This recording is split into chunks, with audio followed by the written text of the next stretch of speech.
A primeira pergunta que eu gostaria de fazer é, e ouço isso de muitos empreendedores, né? Será que você é um empreendedor mesmo da sua empresa ou será que você virou um escravo da sua empresa? Né? Será que a empresa tomou conta da sua rotina de tal forma que você não consegue mais tirar férias, que você não consegue mais ter tempo para a família, que você é aquele cara que no começo da empresa todo mundo fala assim para a esposa, para a filha, para os amigos, não, eu preciso me dedicar na empresa porque ela precisa crescer, e aí quando ela crescer eu vou ter bastante dinheiro para me dedicar a vocês. Isso vai no primeiro ano, no segundo, no terceiro, 10 anos e o cara está falando a mesma coisa. Né? Ou seja, a empresa toma conta da vida do empreendedor. Isso é extremamente comum. É uma coisa que eu vejo muito discutindo e falando com empreendedores. A empresa literalmente roubou o seu tempo. E aí você virou o pior tipo de empreendedor, né? Aquele empreendedor que é o escravo do negócio, que não consegue tirar férias, que não consegue pedir para um chefe que precisa de alguns dias para descansar um pouquinho. Isso só afeta a sua saúde. Eu já fui assim. E eu acho que eu estou nessa questão de gestão de tempo hoje porque eu já fui um escravo do meu negócio e esse negócio matou a minha vida, literalmente quase me matou. E por isso eu tive que aprender como fluir com mais tempo na minha rotina. Segunda pergunta. Será que você está tendo resultados de forma consistente ou um estresse constante na sua empresa? Isso é uma outra coisa comum também de acontecer. Às vezes o empreendedor até consegue ter um tempo adequado, até consegue sair aí desse círculo vicioso do estresse do dia a dia, das pressões da companhia. Mas às vezes o resultado não aparece. Às vezes ele trabalha pra caramba, trabalha às vezes 10 horas por dia, sábados, domingos, cansados pra cacete, e quando ele vai ver no final do mês o resultado é pequeno, o resultado parece que não chega, as coisas parecem que não estão acontecendo. Ele desiste, ele se questiona, o que está acontecendo, o que não está acontecendo? O que está acontecendo com a minha empresa, ou às vezes o que está acontecendo com o meu papel de empreendedor perante a empresa. É uma outra questão para a gente avaliar também. Essa questão do resultado, a questão de como que você está empregando o seu tempo dentro dessa empresa. Muitas vezes é melhor você arrumar um emprego, vai ganhar mais, com muito mais segurança do que ser empreendedor. Se você comparar os resultados, a coisa vai ser completamente diferente. Então é uma questão para a gente avaliar também o nosso tempo empregado nisso, o quanto faz diferença. Existe uma diferença gigantesca entre duas palavrinhas, que é a persistência e a teimosia. Tem gente que é teimosa, tem gente que é persistente. Qual que dessas que você está? É para a gente parar para pensar. Porque uma coisa é a única que você está investindo, seja na persistência, seja na teimosia. Tempo. E tempo é uma coisa que nunca mais vai voltar na sua vida e na sua rotina. E a terceira pergunta, e mais importante de todas, será que você, ou a sua empresa, ou o trabalho que você está desenvolvendo, ele existe hoje, assim, esse negócio, essas coisas que você faz, para realizar aquelas coisas que você quer de verdade, que aqui, entre aspas, vamos chamar de sonhos? Né? Será que você vive a sua rotina? Será que você vive o seu dia a dia para realizar os seus sonhos de verdade? E essa é uma coisa que eu tenho pregado demais para as pessoas, sobre essa questão dos sonhos. Eu acho que a gente tem que viver para realizar os nossos sonhos. Mais do que gerenciar o tempo, é dar sentido ao seu tempo. O gerenciamento do tempo, às vezes, é uma coisa que pode ficar em segundo plano, mas a gente dá sentido para as horas que a gente está usando hoje, e isso é que vai fazer a diferença lá na frente. Quando você estiver com seus 70, 80, 90 anos e se auto-questionar. Será que valeu a pena tudo que eu fiz? Se você hoje estiver usando bem e aplicando bem a qualidade do seu tempo, com certeza isso vai valer a pena. Se não, talvez não seja um resultado tão produtivo e pontual assim. E eu defendo essa questão dos sonhos, porque eu acho que se a minha vida deu certo foi por causa de um sonho que eu tive. Quando eu tinha 6 para 7 anos de idade. As pessoas me perguntam, todo mundo pergunta, por que você quis ser especialista em gestão de tempo? Né? É engraçado como essa pergunta surge, né? Eu posso ter certeza do seguinte, eu nunca cheguei para minha mãe e falei, mãe, eu quero ser especialista em gestão de tempo. Acho que não é uma coisa que um filho fala para uma mãe. Eu tenho duas coisas que... Eu nasci nerd, primeira coisa, dá para ver pela minha cara. Eu tenho muito orgulho de ser nerd, extremamente orgulho, porque quando eu era nerd lá na escola, todo mundo me zoava, que nerd, tal, não sei o quê. E hoje os nerds estão dominando o mundo, estão ficando ricos, estão pegando as gostosas. E os meus amigos que eram bombados, todos cheios de coisa, estão ficando viados, então... Então, fazer o quê, né? Então, nerd power aí, para os nerds, isso aí a gente vai mandar no mundo. Então, eu nasci nerd, e nasci um nerd totalmente desorganizado, desplanejado. As pessoas às vezes me veem, lêem os meus livros, veem na TV e falam, pô, esse cara nasceu planejado, eu nunca vou ser assim. Muito pelo contrário, eu nasci completamente torto. Eu era o rei da urgência, eu não tinha planejamento para nada, não acreditava que podia me planejar e consegui mudar. Então esse é o primeiro milagre que aconteceu na minha vida. Né? O nerd deixar de ser totalmente desorganizado e começar a me planejar. Mas contando um pouquinho desse meu sonho, quando eu tinha 6 para 7 anos de idade, eu vim com meu pai para São Paulo, eu sou de Santos, dá para ver pela minha cor bronzeada aqui, eu também adoro praia. E aí eu fui numa empresa de computadores, olhei aquela empresa, falei, caramba, que animal. Falei, pai, um dia eu vou ter uma empresa cheia de computadores. Eu falei pro dono da loja, tio, um dia eu vou ter uma empresa igual a sua, cheia de computadores.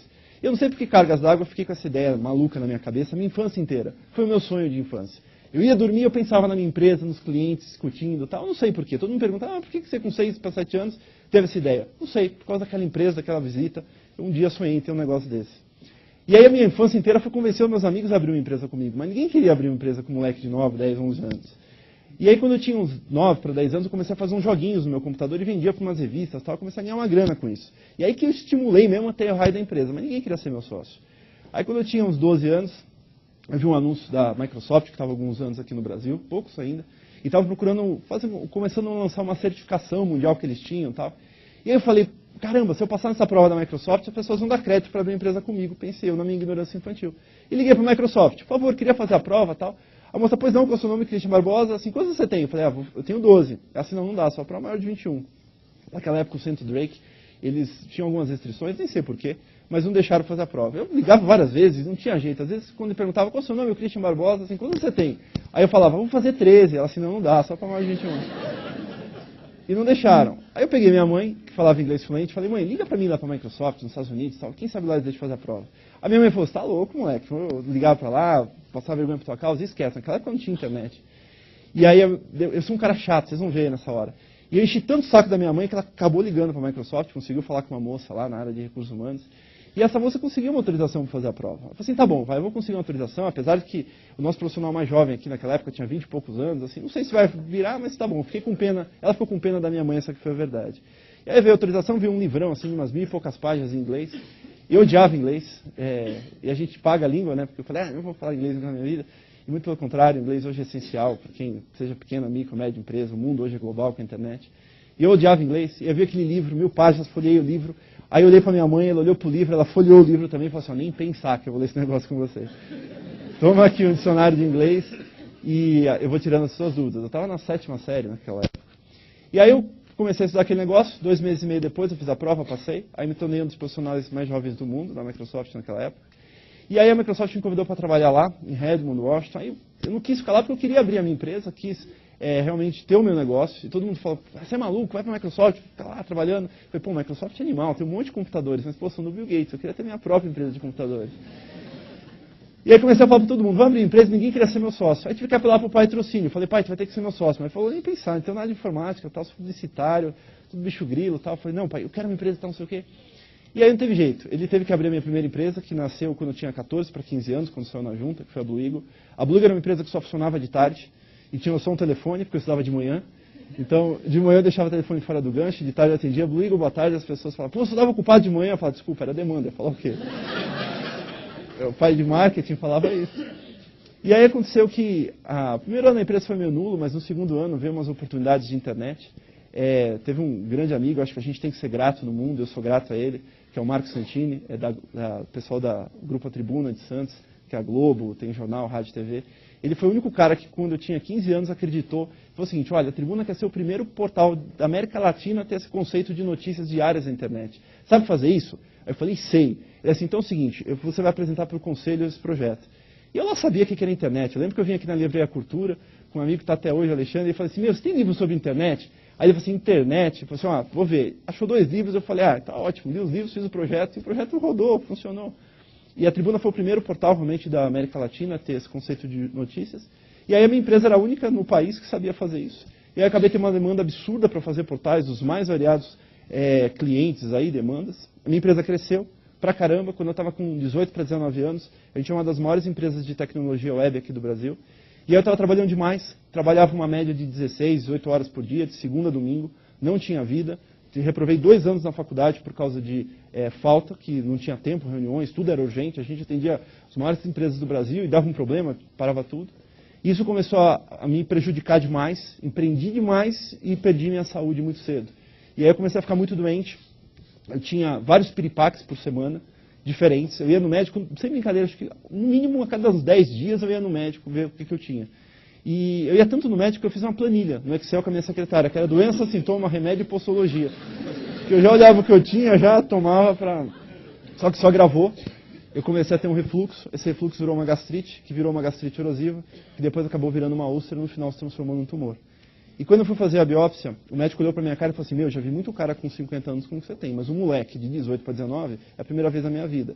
Aí ele falou um negócio assim, ó, se puder te dar alguma dica, cara, muda esse teu estilo de vida. Faz um curso de yoga, meditação, gestão de tempo. E aí quando ele falou gestão de tempo, eu achei aquilo tão idiota, mas tão idiota. E eu comentei com a minha secretária, falei assim, puta, o médico falou de gestão de tempo. E aí ela me achou um curso de gestão de tempo, me enfiou naquele raio daquele curso, eu falei, mas vou lá fazer curso de gestão de tempo, ouvi um babaca falar 8 horas, não vai servir para nada. Muitos pensaram isso antes de vir aqui para a palestra, com certeza. E aí eu fui naquele raio daquele curso, e quando acabou o curso, ali eu vi a luz, falei, isso aqui vai salvar minha vida. E aí, como todo bom nerd, eu quis estudar o negócio, acabei virando instrutor de várias consultorias desse assunto. Chegou um ponto que em 2003 para 2004 fiz uma pesquisa, toda a minha formação é matemática, gosto de números, estatística, e aí fiz uma pesquisa que comprovou que a gestão de tempo estava velha, ultrapassada e errada. E aí as consultorias que me apoiaram na época não gostaram da pesquisa e me descredenciaram, me abandonaram. E eu peguei essa pesquisa, acabei lançando um livro sobre isso. Esse livro tinha um software que ia junto para as pessoas, porque eu tinha que aplicar aquilo que eu estava falando. Obviamente, minha formação toda é computação, não dá para ser simplesmente teórico, motivacional. E esse software foi lançado em vários idiomas, acabou virando um grande sucesso. A gente alcançou mais de 3 milhões de licenças mundiais sobre esse produto. Acabei virando um dos maiores especialistas nesse assunto. Dedico minha vida hoje para estudar, aprofundar, fazer pesquisa, estudos matemáticos, fórmulas realmente para desenvolver o que fazer com relação a isso. Chegou um ponto que a minha empresa de tecnologia não queria mais me dedicar tanto à gestão desse negócio, queria me dedicar mais a esse negócio de tempo. Aí fiz a fusão com o meu maior cliente, que era a Popcom, que era do Washington Oliveto, do grupo da Prax. E aí fui sócio deles durante 3 anos, até que chegou um ponto que eu falei, não quero mais, quero me dedicar só à tríade. Todo mundo achava que eu era maluco. E aí, aqui eu estou falando para empreendedores, acho que todo empreendedor tem um pouco de maluco. E às vezes nessas horas é que a gente tem que parar para ver, será que é sonho, será que é um hobby, ou será que é um negócio viável que realmente pode dar resultados? E aí a segunda pessoa que eu sou grata é minha esposa, porque eu lembro quando eu cheguei para ela um dia em casa, eu falei, ó, eu vou abandonar a Popcom, vou abandonar tudo e vou começar a tríade. Ela falou, você está maluco. Aí ela falou assim, é um livro, é um software, o que você vai fazer? O software era grátis naquela época. Eu falei assim, mas eu sei, acho que pode dar certo. E ela apostou comigo e esse sonho acabou virando uma grande realidade. Hoje a gente é uma empresa, a gente está aqui no Brasil, também em Nova York, a gente é especialista em sistema de produtividade e colaboração. Esse software, que naquela época chamava Triad Software, hoje virou Neotriad, é uma das maiores bases no mundo de gestão de tempo e produtividade. A gente processa mais de 30 milhões de transações por mês de pessoas em mais de 100 países. Isso deu para mim hoje uma base estatística gigantesca para dizer o que realmente funciona e o que não funciona em produtividade. Não com velhos conceitos, como tinha antes na gestão de tempo, mas com base estatística mesmo. As pessoas que se planejam, por que dá certo o planejamento delas? E essas pessoas, por que não dá certo? Em N relações matemáticas e estatísticas. Se a pessoa seguir um certo padrão, ela começa a ter algum tipo de resultado diferente. Bem legal, isso deu para aprofundar. Eu falo para as pessoas, os meus livros de 2003, 2004, que era onde eu não tinha essa base estatística, queimem, porque agora a gente tem uma série de modelos diferentes, novos, que vão contra até com coisas que eu falava assim, porque a gestão de tempo evoluiu. Hoje a gente tem provas matemáticas sobre isso. Todo mundo está estressado hoje. Eu gosto de dizer que essa palavra estresse hoje é a palavra da moda. Né? Se você encontra alguém na rua que você não vê um tempo, e aí, como que você está? Primeiro ele vai falar que está correndo. Né? E aí, como está a vida? Ah, estou correndo, estou numa correria. Ou seja, todo mundo virou corredor, então é uma coisa muito errada com o mundo. As pessoas estão correndo, enquanto na verdade deveriam estar andando. Espero que você comece a andar. E se você falar, outra coisa que é muito comum também, as pessoas te encontram, e aí, como que você está? Ah, estou correndo, estou super estressado. Estufa o peito para falar que está estressado. Hoje virou chique dizer que você está estressado. Olha que coisa louca. Né? Você pergunta para uma mulher, e aí, como que você está? Está estressado? Ah, estou super estressado. E põe o cabelinho para trás. Pode reparar nisso. Porque o estresse virou moda, as pessoas associaram estresse com trabalho. E não precisa ser assim. A gente pode ter uma vida tranquila, a gente pode ter uma empresa tranquila, a gente pode ter vida. E não simplesmente estresse na nossa rotina. E se você inverte e fala assim, como que você está? Putz, estou super relaxado, estou tranquilo e tal. A pessoa pergunta, nossa, quebrou? Perdeu o emprego? Está de férias? Porque estresse e trabalho foram associados. E não deve ser assim, não precisa ser assim. Você pode mudar esse jogo. Olha só um empreendedor estressado. Olha o problema do empreendedor estressado. A equipe dele aí, tomando um café e tal.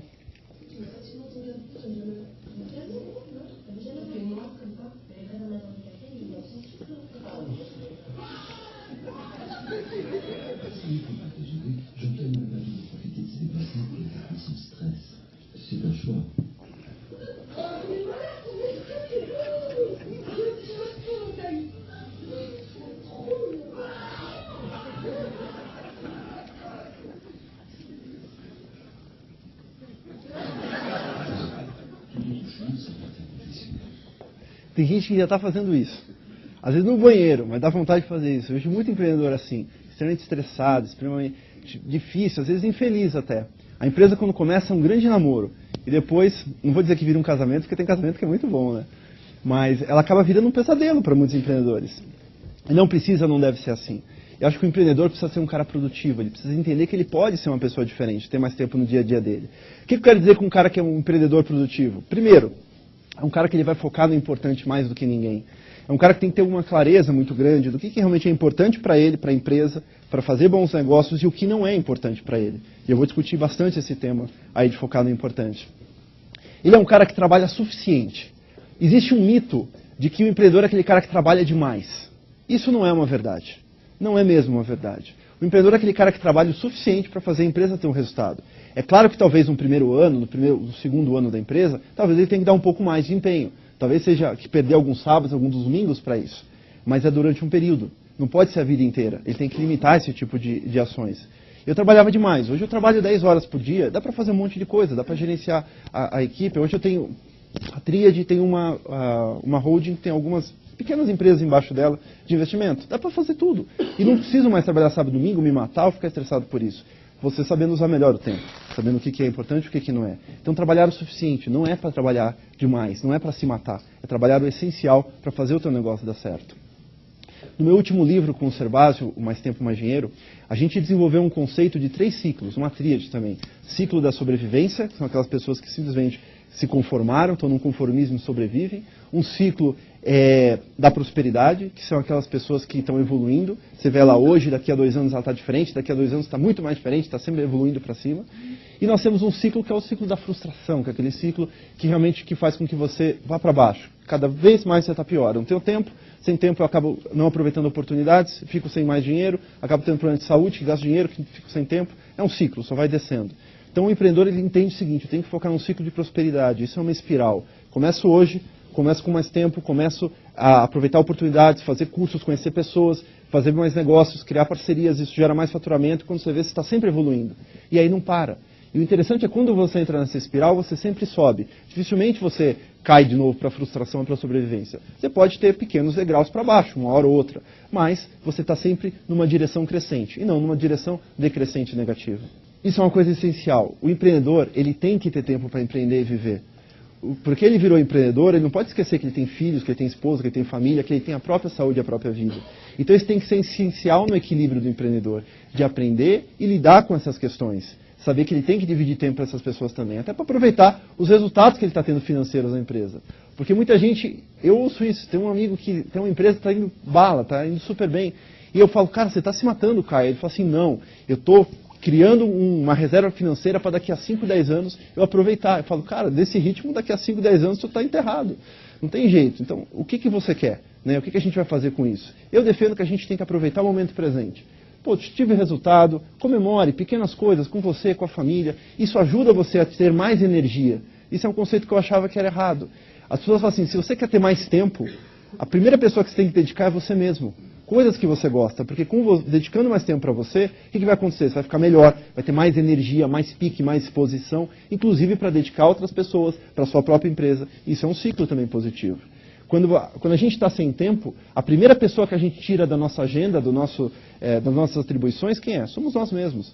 A mulher que está sem tempo, eu aprendi muito num livro que eu escrevi para as mulheres, que eu paguei minha língua, eu não queria escrever esse livro, porque achei que não ia ser nada diferente.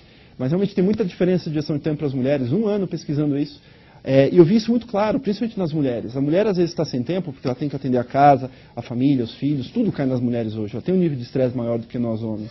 O que acontece? A primeira coisa que ela vai tirar da agenda é a unha, é o chá com as amigas, é ir no shopping, em função de outras urgências. Aí o que acontece? Ela fica mais estressada, fica mais nervosa e fica, por consequência, mais sem tempo. E as outras pessoas, elas acabam ficando também. Eu, quando ia fazer as entrevistas para esse livro das mulheres, eu ia para salão de beleza. Chegava na sexta-feira, por volta das 2, 3 da tarde, que é onde as mulheres já começavam a sair do escritório para fazer, e ficava entrevistando. Gente, o que eu aprendi nesse negócio? Acho que todo homem devia fazer um estágio de umas 2 semanas de salão de beleza. É fantástico. Aquilo lá chama terapia em grupo, não é salão de beleza. Se a tua mulher está estressada, vai para o salão, manda ela para o salão, fica lá 2, 3 horas. Volta outra. Aprendi muito. Uma coisa que eu aprendi é interessante, porque a nossa visão de homens, né? E pode parecer babaca para as mulheres que eu vou falar, mas para mim, homem foi uma descoberta do século. Né? As mulheres têm um problema, usam tempo naquele problema. Quando nós homens temos um problema, o que a gente faz? A gente vai lá e resolve o problema. A mulher tem um problema, ela não resolve o problema, ela quer discutir o problema. Ela quer falar com um amigo, com um cabeleireiro, com o cara que vai lavar o cabelo, e no final o problema está resolvido. A gente dá solução, ela fica irritada em dar solução. Conversa com ela sobre o problema, achei fantástico. Então, se a tua mulher está estressada, manda para o salão de beleza, você vê que volta a outra. E o empreendedor que tem resultados, que é um empreendedor produtivo, ele é um cara que entende o seguinte: eu tenho que parar de fazer certas coisas, eu não posso fazer tudo. Às vezes o empreendedor acha que ele é um super-herói e na empresa ele tem que tomar conta de tudo e não tem que tomar conta de tudo. O empreendedor tem que achar pessoas que ajudem ele a fazer essa empresa virar. Ele não precisa saber tudo sobre a empresa, não precisa saber de contabilidade, direito, nada disso. Ache pessoas que façam isso por você. E libere o seu tempo para empreender, para ter novas ideias, para ficar com a mente fresca para isso. Então o empreendedor deveria fazer uma lista que eu chamo dos stops. O que eu deveria parar de fazer dentro da minha empresa? Já parou para pensar nisso? Faça uma lista. Chega hoje na empresa, o que eu deveria parar de fazer na minha empresa? E faça uma lista de talvez 10, 15 coisas que você rotineiramente faz. E aí investiga. Quem aqui na minha empresa pode fazer isso? Ah, talvez isso, fulano, fulano, fulano. A sua mente, às vezes reativa, vai fazer o quê? Não, ninguém pode fazer isso. Só eu. Eu sou o cara. Aí tudo bem, fala, ok, vamos lá, passei, deixa a mente aliviar. Fala assim, ok, de novo, quem pode fazer isso? Vai achar uma outra pessoa. Coisas estratégicas, definição de metas, coisas confidenciais, é claro que estão com você. Mas as outras coisas, a gente pode delegar e deve delegar. Como ter mais tempo na sua rotina? Como ter mais tempo no seu dia? Isso é um aprendizado que eu evoluí ao longo dos anos. Porque eu achava que era uma só coisa ou não. É um conjunto de fatores. A primeira coisa para você ter mais tempo é o que eu chamo de mindset. Antigamente o pessoal falava de hábitos para você ter mais tempo. Ou de fazer mudanças na sua rotina. E não é isso. Para você ter mais tempo, a primeira coisa que você precisa mudar é a forma, o seu modelo mental. Mudando o seu modelo mental, a forma como o seu cérebro reage às suas demandas, a forma como o seu cérebro reage ou utiliza o seu tempo, a forma como o seu cérebro executa as suas atividades, você muda, por consequência, o uso do seu tempo, que por consequência afeta os seus hábitos, que por consequência afeta a sua rotina. Então, o nosso primeiro grande desafio é mudar o nosso mindset, o nosso modelo mental. E por isso que é difícil a gestão de tempo, não é uma coisa fácil. Por quê? Porque nós criamos um mindset nas últimas décadas da tua existência. E muito provavelmente pela nossa cultura latina, essa é uma coisa nossa, latina, é bem diferente em outros países, nós criamos uma cultura, um mindset da última hora, o que eu chamo do mindset da urgência. O que é o mindset da urgência? A gente deixa a coisa para acontecer quando ela já está no final. E às vezes é tarde demais. Então às vezes você olha uma coisa na tua agenda, hoje é quarta, o negócio é para sexta, você fala, então na sexta eu faço. Só que talvez seja tarde demais. Eu defendo um mindset antecipado. Mudar o mindset. Se é para sexta-feira, na quarta tem que estar pronto. Se você se antecipar, e aí eu falo para as pessoas, no mínimo 2 dias, tem uma estatística toda por trás disso, o ideal é no mínimo 2 dias. Se você se antecipar no mínimo 2 dias, você fica mais tranquilo, fica mais relaxado, fica com mais disponibilidade para inovar, para criar espontaneidade.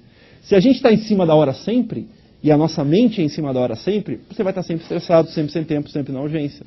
Então mude o seu modelo mental. Eu vou falar mais como fazer esse tipo de mudança, que é uma coisa que eu tenho pesquisado muito nesses últimos anos. Mudança do mindset. E uma coisa interessante. Quem é pai aqui? Levanta a mão para eu saber. Os 70% aqui são pais. Quem não são pais tem algum tipo de sobrinho, primo, afilhado, enfim, algum tipo de criança. Repare como a nossa cultura é a mente da urgência. Você está criando os urgentinhos do amanhã. Os seus filhos e as suas filhas, eles são os urgentinhos do amanhã porque você é uma pessoa urgente. Olha só se não acontece isso. Vem o seu filho da escola e fala, mamãe, a professora pediu para comprar um livro paradidático para o mês que vem. Aí você olha, amorzinho, tem tempo, só no mês que vem. A gente vai no shopping e compra um dia desse. Aí passa o tempo, você está cheio de coisa e tal, não sei o quê.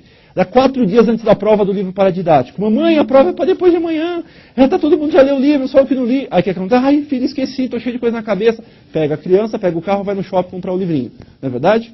O que acontece? A sua filha, o seu filho, olha, nossa, meu pai, minha mãe, meus heróis, fazem tudo na última hora. Então vou fazer na última hora também. Vou estudar na última hora, vou tomar banho na última hora, vou fazer a mala na última hora. E o que a gente faz? A gente cria essa cultura do mindset da urgência dentro da nossa casa, sem a gente reparar. Porque a gente é o exemplo que os nossos filhos vão ser no amanhã. Então a gente fazendo isso, a gente está estimulando também esse mindset na urgência deles. É simples assim. Se você mudar o seu mindset, você muda com relação aos seus filhos, eles começam a se antecipar. Isso é que é gostoso de ver. Ah, a prova é para quarta-feira? Pô, hoje eu já tenho que estudar, hoje eu já tenho que saber a matéria. Legal, você está criando uma criança um pouco mais antecipada. E não estou falando de nada de questão de ser neurótico, não. Estamos falando de antecipação, não de neurose. Né? Falamos, a prova é para o mês que vem, está estudando? Não, não é isso. relaxar, mas estar mais tranquilo com relação às suas demandas. Começando a mudar o mindset, a gente precisa classificar e entender o nosso tempo. E aí eu vou trazer para vocês daqui a pouco o conceito da tríade, como classificar o tempo de uma forma consistente. Depois tem que ter método. Você precisa de um método para gerenciar o seu tempo. E as pessoas não gostam da palavra método. Ah, método é chato, método não ingesta, o cara vai me obrigar a usar uma agenda. E nada disso. O método tem que ser espontâneo, flexível, precisa te ajudar a fazer você a ter alegria, felicidade na sua rotina, usar bem o seu tempo. Como eu digo, viver o seu tempo com sabedoria. E a sua vida só funciona porque você já é um conjunto de métodos. Você tem um método para dirigir, um método para trabalhar, um método para estudar. Já tem um método empírico também para gerenciar o seu tempo, que talvez não seja o método adequado. Então, o que a gente faz é mudar o seu método, que vai apoiar a classificação do tempo, que vai apoiar a mudança do mindset. Depois você precisa de ferramenta. Precisa de ferramenta. No começo eu achava que não precisava, mas hoje eu vejo que é essencial. Principalmente nessa era de trabalhadores de conhecimento que estamos, como o Drucker cunhou. Precisa ter uma ferramenta. Pode ser um simples caderno? Pode, claro que pode. Nós temos pessoas ainda tradicionais, que gostam de um caderno e uma caneta, sem problema nenhum. Mas pode ser um software também voltado para isso. Pode ser um Outlook, pode ser um iPad, pode ser o que for. iPad não. Tirando o iPad. Eu sou aquele cara que defende a Microsoft pra caramba. Eu vestia a cueca da Microsoft, se deixasse. Então eu tenho a certeza que o Steve Jobs talvez seja o anticristo. Olha. Sei lá, o bicho está dominando o mundo aí, enfim. E o iPad está mudando o mundo, inclusive a produtividade. Essa questão do iPad, esse lançamento do iPad, esse conceito iPad, entre aspas, aí, vai mudar pra caramba a forma como as pessoas utilizam o seu tempo. Inclusive a questão das agendas de papel, os planners, isso vai deixar de existir. Né? Você pega hoje adolescentes com seus... E-mail vai deixar de existir. Né? Graças a Deus, em 10 anos, no máximo o e-mail já acabou. Vários consórcios estão falando sobre isso. Eu tenho falado, insistido nisso. Então hoje, se você pegar uma criança com seus 12, 14 anos de idade, né? Eu tenho filhos, eu tenho 2 filhos, um de 11 e um de 5 anos. Esse é o segundo milagre da minha vida, porque eu era nerd, feio e deixei de ser virgem. Então, se eu conseguir, você também pode conseguir. Se você não está usando por falta de tempo, também há esperança para você. Aliás, saiu uma pesquisa fantástica, eu fui até na TV falar sobre isso. Universidade de Bristol, seríssima pesquisa. Quem aqui gostaria de diminuir em 50% a chance de ter um AVC ou de ter um infarto? Levanta a mão, por favor. Todo mundo, né? 50%, gente, a proporção é muito grande. E super simples de fazer isso. Você pode salvar a sua esposa, você pode salvar o seu marido. Se você tiver, 2 a 3 orgasmos por semana, olha que coisa sábia. Ou seja, se você tiver 2 a 3 orgasmos por semana, 50% a menos de chance de ter um AVC. Então, empreendedora, ajude a sua esposa a ter menos problemas de saúde. Dê mais orgasmos para ela. E se você não está com tempo para fazer isso, terceirize. Acha alguém vai fazer isso para você. Dê logo, não tem problema. Mas salve a vida de uma pobre mortal. E por último, a gente precisa de persistência. O que a gente sabe hoje em gestão de tempo, antigamente o pessoal falava assim, precisa de 21 dias para criar ou mudar o hábito. E na verdade, em gestão de tempo, os 21 dias é quando o pessoal costuma desistir. O pessoal desiste da segunda para a terceira semana a manutenção do hábito. Quando que a manutenção desse modelo mental, né, por causa daquela questão antiga do hábito? Quando a gente está falando de um novo mindset, quando é que começa a dar resultado? Começa a dar resultado da quinta para a sexta semana. Da sexta para a sétima é que a coisa começa a dar resultado no dia a dia. Ou seja, não é do dia para a noite. Só que as pessoas estão o quê? Imediatistas. A gente quer resultado agora. Eu vou na palestra agora, à tarde eu já vou ter mais 3 horas a mais. E não dá. O dia de 30 horas não tem como fazer. Né? Tem cliente de banco aí que consegue. Tem banco de 30 horas aí que o Washington criou, mas não dá para fazer isso. Então a gente precisa ter persistência, manutenção. Por isso que eu falo que não é acreditar, experimentar, praticar de forma consistente. Bem, vamos falar sobre alguns desses assuntos. Primeiro, sobre a classificação do tempo. Primeiro, vamos entender que o tempo é uma tríade. A antiga gestão do tempo falava que o tempo era uma matriz, importante e urgente, importante e não urgente. Eu sempre usei esses conceitos nos cursos que eu dava. Mas isso é um grande engano. Primeiro porque o número 3 é a coisa mais relacionada ao tempo que existe. Nós temos 3 ponteiros no relógio, não são à toa, 3 períodos temporais, passado, presente e futuro, manhã, tarde e noite. Graças ao número 3 que vocês conseguem ver horas e datas dentro de computadores, em banco de dados. Enfim, tem N relações físicas, matemáticas do 3 com o tempo. Então, se o tempo é uma tríade, nós temos 3 esferas nessa tríade. 3 esferas que não se misturam uma com a outra. A primeira, obviamente, é a esfera do importante. O que é importante, então? Importante é um antigo ritual que os gregos usavam. Tem várias definições históricas sobre isso. Mas que significava ter tempo com coisas que traziam resultado. Então, importante, se a gente usar o sentido original da palavra, são coisas que para você vão trazer sempre um resultado, são coisas que você tem tempo para fazer, são coisas que te dão prazer na execução, são coisas que você sabe que vão ajudar a sua empresa, você, a sua vida, a evoluir na direção das suas metas. Ponto. Isso é importante. Tem tempo, tem resultados e é uma coisa que te agrega valor, é uma coisa que você gosta. Quando você fala de tempo com relação à equipe, é uma equipe que vai estar focada, uma equipe que tem mais tempo no importante. É uma equipe que tem resultados, que está trazendo resultados no nosso dia a dia.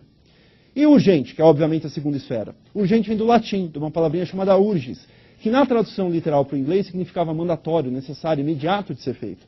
Ou seja, no urgente o tempo acabou, o tempo está esgotado, o tempo está limitado. A pressão para você fazer aquilo naquele momento, ou vai te trazer um grande problema. O urgente traz resultados? Sim, às vezes traz, mas nem sempre traz resultados, às vezes só traz estresse junto com ele. Ou seja, pela própria definição das palavras, uma atividade nunca poderia ter sido classificada como importante e urgente simultaneamente. Ou ela é importante, tem tempo, está tranquilo, você vai trazer resultados, ou ela é urgente. Está na pressão, está estressado, tem que fazer naquele momento. O importante você pode esperar 1 hora, 2 horas, 1 semana, 1 mês para fazer isso. O urgente tem que fazer naquele momento. Tem pressão, tem estresse, tem gente te cobrando. Quando você separa essas duas esferas, você tem uma clareza muito maior de como efetivamente você e sua equipe estão utilizando o seu tempo. Se você conseguir classificar exatamente o que é urgente e o que é importante na empresa, você consegue até criar alternativas para a redução das urgências. Porque hoje nós criamos máquinas nas nossas empresas. Nós criamos máquinas de solução das urgências. O que acontece? Tem uma urgência, o que a pessoa faz? Vai lá, resolve a urgência e está pronta para outra. E a gente só fica fazendo o quê? Resolvendo urgências. E nós viramos o quê? Super-heróis e não bombeiros. Muita gente vai assim, o bombeiro fica apagando incêndio. Muito pelo contrário. Tive a oportunidade de atender um pessoal de bombeiros de Brasília e um dos comandantes falou o seguinte, nunca mais fale que bombeiro é o cara da urgência, porque nós não somos. Apenas 30% do tempo dos bombeiros é voltado para apagar incêndios realmente. E os outros 70% são voltados para preparação, prevenção e nas escolas e tudo mais. Ele falou assim, aqui a gente trabalha onde? No importante, para que não vire urgente. E é isso que a gente deveria fazer. Os bombeiros têm o quê? Um mindset antecipado. Fantástico, achei isso. Vi da boca do comandante. Achei bem legal, ou seja, a gente precisa mudar essa nossa forma de pensar com relação ao urgente também. E ajudar as pessoas a ter menos urgentes. Fazendo o quê? Aprendendo com ele. Se você for parar para ver as coisas urgentes que acontecem na sua empresa, boa parte das suas urgências foram erros de comunicação, falhas de processo, esquecimentos, deixado para a última hora, coisas assim. Talvez as coisas urgentes da sua empresa um dia já foram importantes, mas pela negligência, pela deixar para depois, por falhas, por erros, se tornam urgentes para a última hora. A gente tem uma estatística hoje muito interessante, que 77% das urgências de qualquer tipo de empresa, de qualquer negócio, de qualquer tamanho, poderiam ser reduzidas ou eliminadas. De que forma? Planejamento, preparação e prevenção. Só que as pessoas atuam sempre na urgência e gostam disso. E pior, são valorizadas por isso. Eu tenho usado sempre uma analogia que as empresas gostam de valorizar a urgente.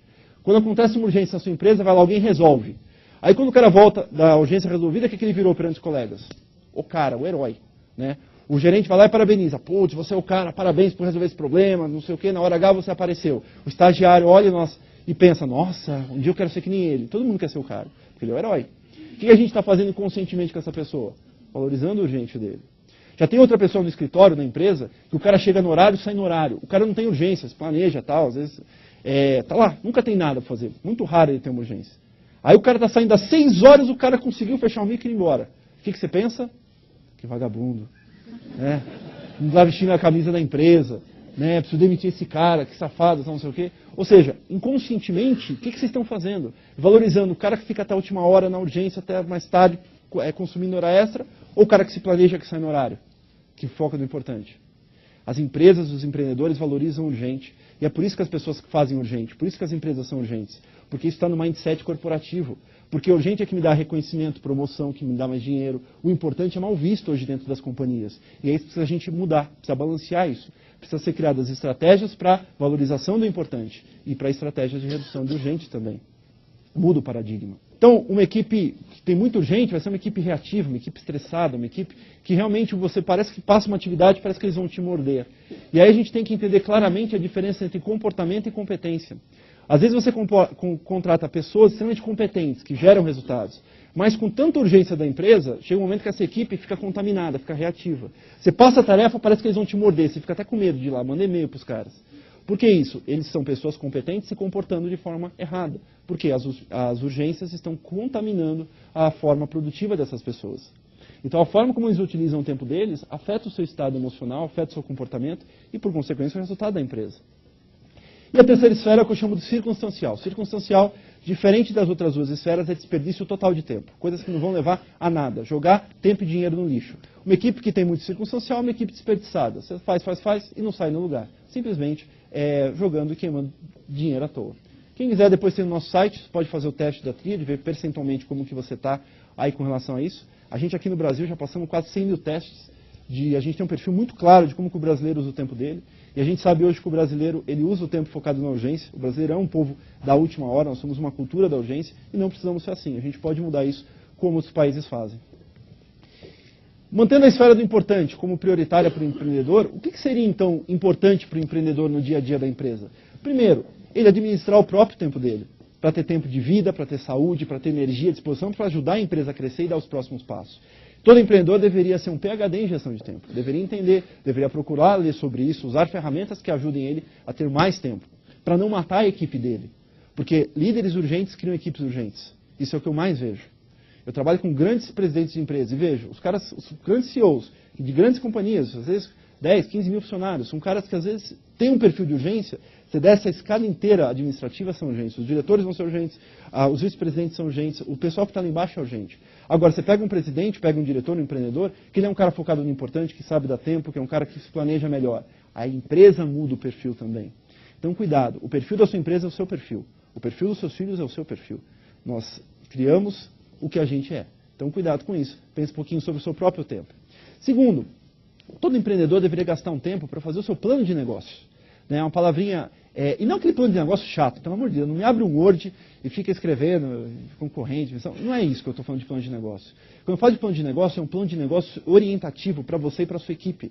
Às vezes o empreendedor se preocupa demais com um plano de negócio formal e não precisa disso. Tem que ser um plano de negócios, eu recomendo o seguinte, faça um plano de negócios anual para mostrar para a tua equipe, com uma visão de 3 anos para frente. Não precisa enrolar muita linguiça. É você definir quem você é, o que você quer, para onde vai, as metas claras para todo mundo saber e como que você vai alcançar esses objetivos. Criar pontos de controle. Eu todo ano faço com a minha equipe da Tríade um PowerPoint que tem mais ou menos uns 20 slides que dá toda a estratégia da empresa. O que a gente é, o que a gente não é, o que transforma a nossa empresa numa empresa única, como que a gente vai conseguir atingir nossos objetivos. É o suficiente, mas é dever do empreendedor fazer isso. Dar uma direção para o seu time, senão a gente acaba gastando muito tempo com coisas que não tem nada a ver. Já falei um pouquinho sobre essa questão de delegar com o tempo, né? E de administração do seu próprio tempo. O empreendedor ele deveria parar um pouquinho para não delegar em cima da hora. Eu vejo muitas pessoas que gostam da última hora, de pegar e falar assim, isso aqui eu vou segurar a minha equipe, porque eu vou dar para eles quando estiver perto de acontecer, porque aí eu dou mais adrenalina nos caras. Não é isso, não precisa fazer isso. Quanta gente faz isso? Delegue com o tempo. Pessoal, estou te passando uma tarefa que para daqui a uma semana. Os caras vão olhar e falar, nossa, o que está acontecendo? Muda isso. Isso é bacana de acontecer. Ou, delega a tarefa e fala assim, bem, eu estou delegando essa tarefa, vamos guardar aí num log, em algum lugar, para a gente priorizar mais para frente e fazer uma reunião de priorização semanal. Então isso é bacana, você começa a envolver o time em estratégias de produtividade e não em estratégias de correria, como muita gente faz. Isso cria o senso de importância que a gente tanto precisa e reduz o senso de urgência que as pessoas têm. Hoje se fala muito do senso de urgência. Eu sou contra o senso de urgência. Vamos implantar o senso de importância. Colocar as prioridades, aquilo que é importante de verdade ser feito no tempo certo e no time correto. Falando um pouquinho sobre mindset. Eu sempre falo que o seu pior inimigo com relação ao seu tempo é você mesmo. A forma como o seu cérebro trabalha com relação a você. E eu faço uma analogia muito clara para as pessoas sobre isso. O seu pior inimigo é o seu cérebro e, na verdade, não é nem o seu cérebro, são as vozes que ele escuta. Você não tem tempo porque você é um micro Chico Xavier. Você ouve vozes na sua rotina. É a coisa mais verdadeira que acontece. Você está lá, concentrado, numa planilha, num PowerPoint, fazendo alguma coisa. Daqui a pouco começa na sua cabeça. Não posso esquecer de fazer isso. Não esquece de fazer isso outro. Não esquece de ligar para fulano. Vocês não ouvem vozes? Você ouve vozes na sua rotina. E são essas vozes que fazem você não ter tempo. Por que acontece? A voz fala, você faz o quê? Multitarefa. Fica multitarefando. Faz uma coisa, faz outra. E a multitarefa faz você perder tempo. Existem mais de 30 institutos que eu poderia citar aqui para vocês, faculdades americanas, do MIT, a Universidade de Mary, várias universidades, estudos científicos que comprovaram nenhum ser humano, nem a geração Y, que é metida a dizer que é multitarefa, eu sou Y, não somos multitarefas, nem a geração Y é multitarefa. Todos somos seres humanos monotarefas. Geração Z, outros 500. Crianças que nasceram a partir de 2000. Essas crianças, existem estudos em andamento não conclusivos que estão dizendo, esse pessoalzinho aí, muito provavelmente eles vão conseguir realmente, existe uma mudança até cerebral em estudo, que está acontecendo com essas crianças, que está permitindo fazer várias coisas simultâneas. Mas nós, de Y para baixo, nós não somos multitarefa, somos monotarefa. O que as pesquisas indicam? A média desses institutos todos. Quando você multitarefa, você perde de 20% a 30% a mais de tempo do que se você não multitarefasse. Eu quero dizer com isso, se você trabalha 10 horas alternando entre tarefas, você monotarefando, você levaria 8 horas para fazer a mesma coisa. Simplesmente assim, sem diferença nenhuma na sua rotina. Então você ouve essas vozes que fazem você fazer multitarefa. E a gente não é. As mulheres estão me dando torto agora. Ai, mas eu sou mulher, eu sou multitarefa. Esse invejoso. Não é assim. Até o seguinte, biologicamente, a mulher ela consegue fazer duas coisas simultaneamente. A mulher consegue estar viva e estar grávida. Né? Não tem problema nenhum. A mulher consegue dirigir um carro, falar no celular, comer biscoito, passar batom e o carro anda para frente, mas está andando. Impressionante. Agora, nós homens não, gente. O homem é mono, tarefa total. Né? A realidade masculina, vamos abrir aqui para a mulherada. Está no banheiro, está no mictório lá concentrado. Aí chega um amigo. E aí, tudo bem? Tudo, beleza? Como é que vai? Aí volta. O homem não consegue falar e fazer xixi. Ou ele fala xixi ou ele fala. Não dá, nós somos mono, tarefa. E aí as mulheres não entendem isso. Ela chega em casa, faz isso, faz isso. Não dá, gente. Mulheres, peguem leve com a gente é mono. Não tem como.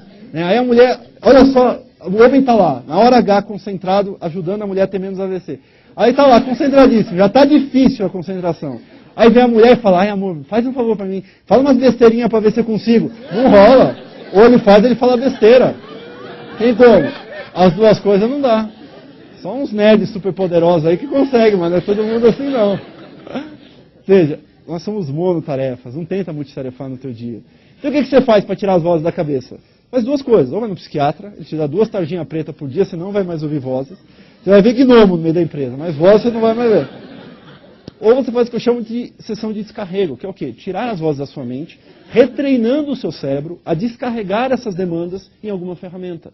E é por isso que demora 6 a 7 semanas, porque o seu cérebro foi treinado por você durante décadas a ficar te lembrando. Então você faz por lembretes. E a memória não foi feita para executar atividades. A memória foi feita para um monte de outras coisas. Para você estudar, para você criar, para você inovar.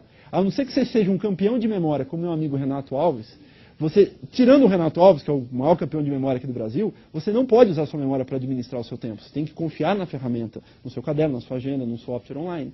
Senão o seu cérebro te lembra, você multitarefa e você perde o controle da sua agenda e das suas atividades. Mesma coisa com o seu time. Eles guardam na cabeça o que você falou, não fazem, você lembra aquele negócio, virou urgente para você, virou urgente para ele, vira aquele caos na empresa. Então é tudo por questão das vozes. As vozes dominam as empresas, os países e tudo mais. Então a gente tem que aprender a controlar essas vozes. De que forma? Criando um mindset. Quando a voz surgir, fala, peraí, voz, eu vou fazer o seguinte, vou escrever você, vou anotar na minha agenda, no meu caderno, e aí eu te priorizo numa sequência do que eu vou fazer, do que eu não vou fazer. E aí você dá uma prioridade para isso dentro do seu dia. Até você pode parar para atender uma urgência iminente que a voz te trouxe de alguma coisa. Tudo bem, desde que você termine a urgência que chegou e depois retome a sua outra atividade. Mas você já começa a disciplinar o seu cérebro a fazer isso. E quando você vai ver, daqui a 6, 7 semanas, o seu cérebro está repensando as coisas. Ele está mudando a forma como ele atua com relação às demandas. E o mais interessante, você não vai mais ouvir vozes. Talvez te dê saudade das vozes. Aí você liga para o CVV e está tudo resolvido. Mas tirando isso, você fica mais tranquilo, a mente mais plana, a mente mais criativa para você criar. Bem, falei um pouquinho de mindset, falei um pouquinho de classificação do tempo, vamos falar de método, né? Eu defendo o método Triad, que nasceu naquela pesquisa que eu falei para vocês. A gente na Triad constantemente estamos fazendo essa pesquisa anualmente para ver o que a gente tem de novo em termos de gestão de tempo. Porque um dia eu vi que a gestão de tempo estava errada, ultrapassada, eu jurei para mim mesmo que nunca mais ia deixar isso acontecer. Então eu mudo sim, às vezes existem conceitos ou métodos matemáticos que a gente altera em função de novidades do que as pessoas estão fazendo, ou de culturas diferentes que trazem bons ensinamentos para a gente. Então legal esse conceito de estatística. No método Triad, a gente tem 5 áreas para ajudar uma pessoa, uma empresa, uma equipe a ter mais tempo. Quando eu comecei, isso era usado só para a pessoa. Hoje, milhares de empresas usam isso para gerenciar as suas equipes, gerenciar as suas turmas. É muito interessante a forma como você pode aplicar o mesmo método, seja para a equipe, seja para uma organização, seja apenas para nível pessoal. A primeira fase desse método é o que eu chamo de identidade, ou descobrir aquilo que é realmente importante para você. Se você não tem clareza do que é importante, com certeza você vai gastar seu tempo à toa. E quando eu falo de definir o que é importante, no caso do empreendedor, significa definir o que são as prioridades de verdade do time. Significa definir de verdade qual que é a estratégia do time, para onde que ele vai esse time. O que transforma a sua empresa numa empresa única. Porque hoje o mercado está muito similar. Você pegar os concorrentes, são muito parecidos um com o outro. E aí, às vezes, o preço é uma diferenciação que às vezes já não vale mais tanto a pena. Então, o cliente tem que pensar o seguinte, por que eu compro naquela empresa? O que faz aquela empresa ser única para mim, que faz eu voltar lá a todo momento e não ir em outra empresa? Isso faz a diferença. Isso faz, e isso é uma coisa que o empreendedor precisa parar para pensar. De que forma é que eu posso transformar a minha empresa em uma empresa única, que vai fazer a diferença completa com relação a outros mercados. Isso significa o que é importante. Isso alinha toda a estratégia do grupo. Isso alinha até as prioridades. Por exemplo, a gente definiu que na tríade, o que transforma a nossa empresa numa empresa única, com relação a qualquer concorrente que tenha gestão de tempo, gestão de projetos, é que nós ajudamos efetivamente as empresas e pessoas a utilizarem melhor o seu tempo em função de todas as demandas que eles têm. Então, quando a gente vai desenvolver um software, vai desenvolver uma solução, um produto, a gente não vai desenvolver um software com uma característica de software como tem um project ou qualquer outra coisa. A gente vai desenvolver uma característica que ajude a pessoa na sua execução a ter mais tempo. Ponto. Então, o cara que pegar um produto nosso vai ter a certeza do seguinte, pô, eles estão pensando alguma forma que vai me ajudar a ser mais produtivo lá na ponta. Acabou. É diferente de um posicionamento de uma empresa que gerencia projetos, por exemplo, que simplesmente está focada na questão do projeto. A gente está focado em você fazer efetivamente o tempo no projeto. Empresa única, o que muda a sua empresa? A partir do momento que eu tenho clareza do que é importante, e aí sim a gente pode definir metas e objetivos. Eu defendo que a gestão de tempo tem o dever, e mais do que o dever, a obrigação de ajudar a sua equipe e você a atingir objetivos. Nós somos seres humanos e estamos sempre em busca de algo. Alguma coisa que você quer realizar, um objetivo financeiro, espiritual, emocional. A empresa tem suas metas. E metas é uma ciência hoje. As empresas erram demais no planejamento e na execução de suas metas, porque elas não sabem definir boas metas. Existe aí uma lacuna gigantesca entre uma meta bem feita e uma meta bem executada. E as pessoas não sabem fazer isso. As empresas não sabem fazer isso, em qualquer tipo e porte de empresa. Então a gente tem que parar para entender o que eu quero de verdade e como que eu faço isso que eu quero acontecer. E isso a partir depois que eu tenho uma identidade mais clara. Porque na vida pessoal, tem muita gente que define um monte de metas. Fazer isso, fazer aquilo outro. Aí começa muitas coisas e não termina nada. Por que isso acontece? Porque não há clareza do que é realmente importante. Então, se a identidade não está clara, eu não consigo fazer boas metas e fazer com que elas fluam. Então, eu defino o que eu quero de verdade, para aí sim mapear os meus objetivos. E tem toda uma estratégia de ciência por isso. A partir do momento que eu sei o que eu quero, sei para onde vou, eu preciso planejar. E aí tem estratégias, ferramentas de planejamento que ajudam você a colocar essas duas coisas no teu dia a dia, na tua rotina, na tua semana, na tua agenda, no dia de hoje para ser priorizado, não planejado, como eu vou falar mais na frente. A quarta fase do método é a fase de organização. E no começo, quando eu falei sobre isso em 2002, 2003, estava começando a falar sobre organização e gestão de tempo, o pessoal criticava. Ah, você está misturando duas searas que não tem nada a ver. Organização e gestão de conhecimento é uma área que não tem nada a ver com gestão de tempo e produtividade. Mas muito pelo contrário. Hoje é impossível você ter mais tempo se você não tiver o seu ambiente organizado. As pesquisas mostram que uma pessoa gasta em média até 40 minutos por dia localizando e procurando informações que você já tem, mas que você não consegue recuperar. Porque você simplesmente esquece, ou porque o seu ambiente é desorganizado. É aquele e-mail que você guarda no Outlook, guarda no Notes, quando você precisa daquele e-mail você não consegue achar. E você culpa o Outlook, ai, Microsoft come meus e-mails. Não come. É você que não acha nas suas pastas lá. Aquele papelzinho solto que você perdeu com aquela anotação importante. Então a gente perde muito tempo hoje porque a gente não acha as informações que a gente mesmo guardou. Então a gente tem que ter uma estratégia para organizar o nosso ambiente, o nosso conhecimento e o nosso nível, que eu chamo de nível digital. Todas aquelas coisas que estão lógicas dentro de um computador. E a última fase é a execução, é o dia a dia, é a convergência a todas as outras fases. Saber priorizar, saber dizer não, saber delegar, saber como lidar com coisas que não estavam previstas, saber como criar uma estratégia eficiente de priorização dentro do meu time. E aí vamos discutir alguns desses pontos. Primeiro, sobre prioridades da entidade. Hoje, a verdade nas empresas, seja pequena, média, grande empresa, é que as pessoas e o seu time executam as prioridades a partir do quê? De gritos. Isso está errado. O que é grito? Tem dois clientes importantes na sua empresa, o mesmo nível de faturamento, tudo igual. Às vezes um cliente é um pouco maior, o faturamento é um pouco mais interessante para a empresa, outro é menos estratégico para a empresa. Mas os dois estão com problema, os dois estão gritando e ligam para o teu cara, lá, para o teu funcionário, e falam assim, meu, estou com um problema aqui, preciso que você faça uma coisa. O primeiro é bonzinho, fala nesse tom. O segundo liga e fala, meu, estou com um mega problema, está começando a gritar, berrar e tudo mais. Qual que você acha que o teu cara vai fazer primeiro? O do bonzinho ou do cara que está nervoso gritando? Está berrando. Então a equipe, as empresas hoje, elas não têm prioridades, elas têm gritaria, elas executam por gritaria. Quem grita mais alto, quem grita primeiro é o que eu executo mais. Isso é errado. Porque às vezes eu estou executando coisas que não tem nada a ver com relação à estratégia da companhia. Então nós temos que parar o seguinte, para entender como que eu defino a minha matriz de prioridades aqui dentro, como que eu defino as prioridades, o que realmente fazer. A sua equipe lá na ponta deve ser totalmente capaz de entender como definir o que é prioritário quando eles tiverem que definir isso, sem precisar de você. E como que isso é definido? Você tem que olhar primeiro para a tua estratégia, para as tuas metas, para a tua missão única, para a tua visão única, o que faz a tua empresa mudar. E aí sim, a partir desses critérios, elaborar 3, 4 variáveis do que é realmente importante para a empresa naquele ano, naquele semestre. Quando a gente fala isso com relação a grandes empresas, a gente tem vários níveis. Tem as prioridades macro da companhia, se desce para os departamentos para chegar no tipo de equipe. 2, 3 níveis no máximo. Aqui um exemplo. Nós temos 3 clientes. O cliente A, o cliente B e o cliente C. Definimos a partir de estratégia, metas, objetivos, visão, missão, que existem 3 coisas importantes para esse ano em termos de prioridades. Rentabilidade é uma coisa fundamental para essa empresa. Lucro e inovação. Podia ser qualquer outro. Market share, qualidade, seja o que for. Cada empresa tem o seu. Aqui é um exemplo.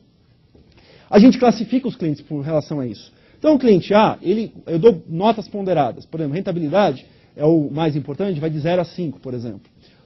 Lucro também o outro, que vai de 0 a 5. Inovação, deixa eu mudar um pouquinho, vai. Rentabilidade, aqui está com pesos parecidos. Rentabilidade, vamos dizer que é o maior, vai de 0 a 10. O lucro vai de 0 a 7. E inovação vai de 0 a 3, por exemplo, 0 a 5, como está aqui. Então aí a gente define médias ponderadas para isso. O que eu faço? Cliente A, ele me dá 5 de rentabilidade, 2 de lucro, não tem inovação nenhuma. Um total de 7 pontos. O meu cliente B, ele dá 5 para cada, dá 15. O meu cliente C dá 12 pontos se eu somar essas prioridades com relação a ele. Os 3 são com problema naquele momento. Qual que eu vou atender primeiro? O B. Porque ele é mais importante para quem? Para a empresa. Para a estratégia da empresa. E não para uma pessoa específica, para um amigo, para o cara crachá, seja para quem for. Aí eu estou fazendo a estratégia da minha empresa acontecer. Aí eu estou fazendo as minhas metas acontecerem em função do que é importante. E não em função das urgências, de quem grita ou do que está acontecendo na empresa. Isso não significa que eu vou deixar de atender os outros clientes. Mas como a gente só executa uma coisa por vez, se eu for dar prioridade, eu vou priorizar esse cara que é mais importante para a companhia como um todo. Todos são atendidos, mas alguns com um nível de prioridade diferente dentro do tempo do meu time. Eu não vou falar de metas pessoais aqui, mas vamos falar de metas com relação à corporação, com relação à empresa. A gente tem que parar um pouquinho para entender realmente o que são as metas de verdade da companhia. E eu tenho um conceito muito claro com relação a metas em colaboração e produtividade. Você não deveria ter 10, 15 metas, como muita empresa tem. Você deveria ter uma meta única, que eu chamo ela de black hole. Esse conceito de black hole, que vem da palavra em inglês buraco negro, né? Black hole é buraco negro, significa o seguinte: o que é um buraco negro? É uma concentração fenomenal de energia no universo. Tudo atrai para aquele ponto. O que eu quero dizer com isso? Que a empresa deveria ter uma black hole, que é a meta mais estratégica da companhia, que geralmente está ligada com o quê? Dinheiro, finanças, porque nós não somos ONGs. Né? A não ser que seja uma ONG, está ligado com talvez outros valores, mas as empresas que não são ONGs estão ligadas às vezes com finanças. Então tem uma meta estratégica importante que vai derivar e vai criar toda a estratégia e todas as submetas dentro da minha companhia. E eu alinho todo o meu time para isso. Eu deixo todo mundo saber dessa meta. Eu crio indicadores visíveis para o pessoal. E principalmente, o que as pessoas erram, o que as empresas erram com relação à definição de metas. Saber o que quer é fácil, mensurar quanto é fácil também. Onde as empresas e as pessoas pecam é no plano de ação. As empresas, as pessoas não sabem o que eram planos de ação. Criam coisas grandes demais e ninguém executa o que é grande demais. Nós temos que ter ações de no máximo 2, 3 horas em termos de execução de metas. Então, quando eu estou falando de uma meta, seja uma meta de falar inglês fluente, outra meta típica do brasileiro, no mínimo tem que ter um plano de ação com 30, 40 tarefas, no mínimo, para 3, 4 meses de falar inglês fluente aí. Mas as pessoas, elas fazem coisas muito grandes, não executam coisas muito grandes e as metas acabam saindo do prumo. Então, você tem ciência até nisso. A forma como você define as suas metas hoje, se analisar o seu padrão produtivo, dá para dizer com uma precisão única, olha, existe uma chance de X% dessa meta sair do lugar ou de X% de não sair do lugar, em função de plano de ação, em função de padrões de produtividade que aquela pessoa tem. Isso é interessante de ser analisado. Então, olha para as tuas metas, vê se elas têm um plano de ação adequado, pergunta. A gente sabe claramente qual que é o próximo passo aqui. A minha equipe sabe claramente como que eles vão fazer para sair do lugar e no outro ponto. E segundo, está visível e mensurado através de painéis, dashboards, seja lá como você chamar. O cara chega na empresa, ele sabe onde ele está, onde ele não está. E terceira coisa mais importante com relação às metas. Associe as metas da empresa, que não são... Meta da empresa é de uma única pessoa, da empresa, que é um CNPJ, que na verdade não é nem um ser humano. A meta da empresa não é nem a sua meta como empreendedor. Você tem uma meta como empreendedor, talvez viajar, comprar um carro, um patrimônio X. A meta da empresa ajuda a sua meta pessoal a acontecer. Nas pessoas a mesma coisa. Você acha que quando você... Vamos ser honestos aqui. Você chega para a tua equipe de vendas e fala, pessoal, vocês têm que faturar 1 milhão por mês. Se faturar 1 milhão, se não faturar 1 milhão, você acha que o cara está pouco se lixando para isso? Claro que não. Porque essa meta é da empresa. Se acontecer, se não acontecer, o máximo que pode acontecer, ele perdeu o emprego, consegue outro emprego. O mercado está aquecido, vai ter tantos problemas. Né? Ou seja, o que a gente tem que fazer? Associar a meta do cara, da vida dele, com a meta da empresa. Meu, o que você quer? Você quer comprar uma casa? Você quer viajar? Você quer pagar uma dívida? Você quer fazer o quê com o dinheiro que você vai ganhar aqui na empresa? Ah, eu quero viajar para Las Vegas. Beleza. Seguinte, a nossa meta esse ano é de tanto.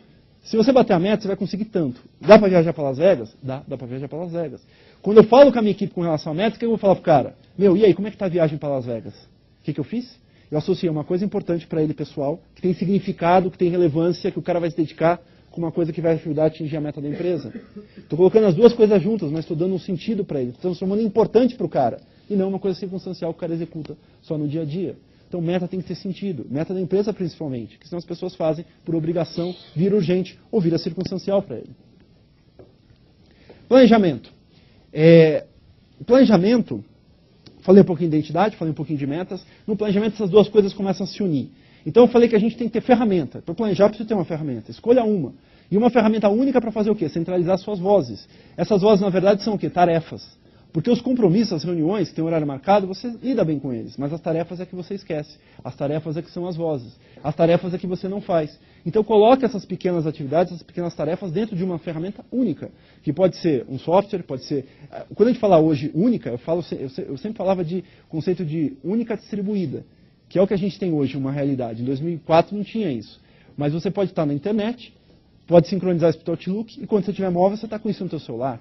Então você tem uma forma única, tudo está integrado com as suas demandas, mas de forma centralizada, porque tudo se sincroniza. Então esse é o mundo ideal, e é o mundo que a gente vai estar vendo aqui na frente. Hoje ainda não é mais novidade, mas já é uma coisa nova. O pessoal faz isso, legal.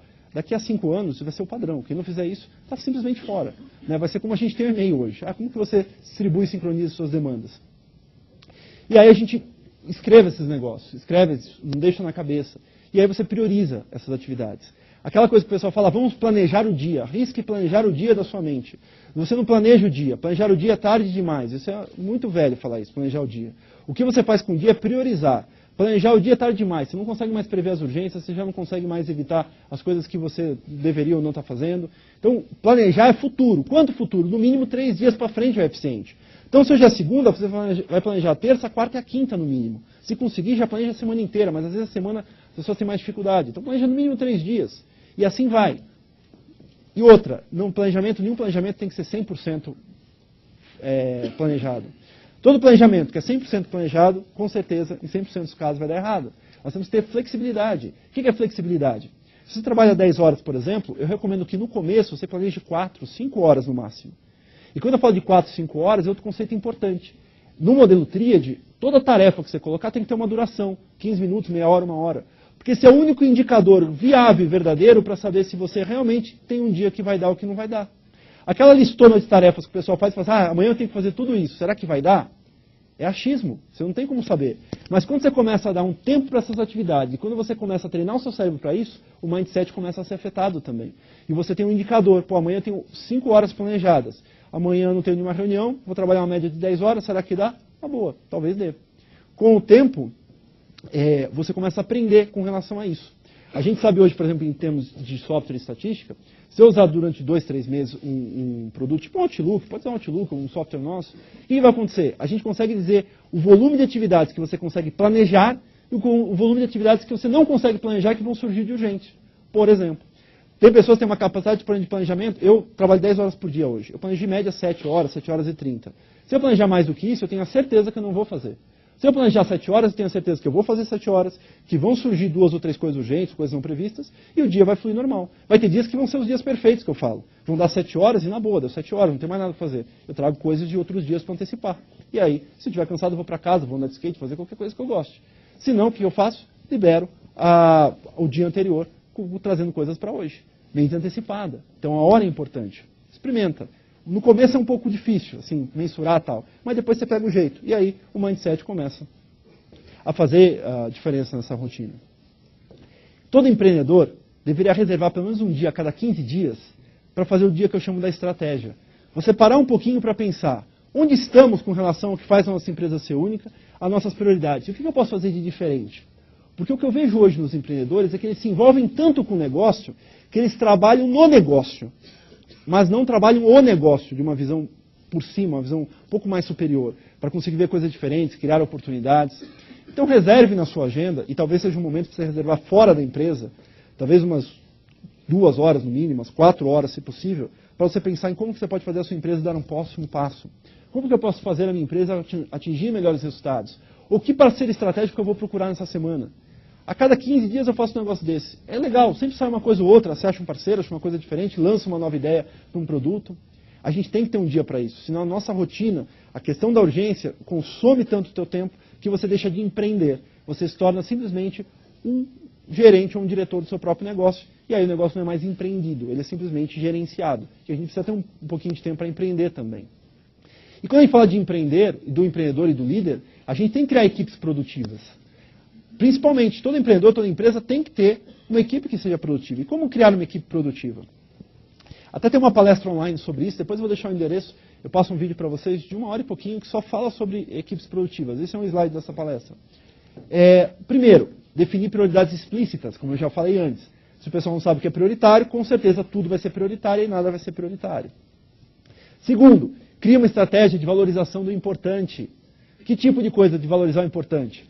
Por exemplo, olha, vamos dar um prêmio para hora extra que não é feita. Pô, estamos fazendo 20% do nosso tempo é de hora extra. Se a gente reduzir para 5%, todo mundo vai ganhar 4 horas, dá tempo para as pessoas.